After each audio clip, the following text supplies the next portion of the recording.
Hi friends, welcome back Lakshmi Sanju kitchen vlog. ನೀವು already ತಮ್ಮನೇಲಿ ನೋಡಿರ್ತೀರಾ ನಾನು ಏನು ಬಗ್ಗೆ ಮಾತಾಡ್ಲಿಕ್ಕೆ ಬಂದಿದ್ದೀನಿ ಅಂತೇಳಿ.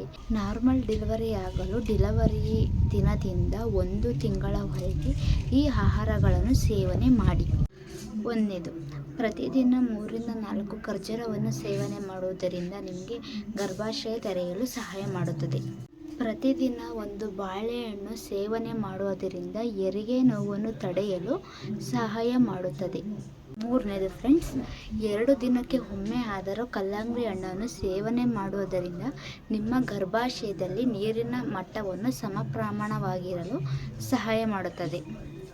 4ನೇದು, ನೀವು ಉಪ್ಪಿನಕಾಯಿ ಮತ್ತು ಮೊಸರು, ಮಜ್ಜಿಗೆ ಸೇವನೆ ಮಾಡುವುದರಿಂದ ನಿಮಗೆ ಹೆರಿಗೆ ಸಮಯದಲ್ಲಿ ಆಗುವ ಇನ್ಫೆಕ್ಷನನ್ನು ತಡೆಗಟ್ಟುತ್ತದೆ.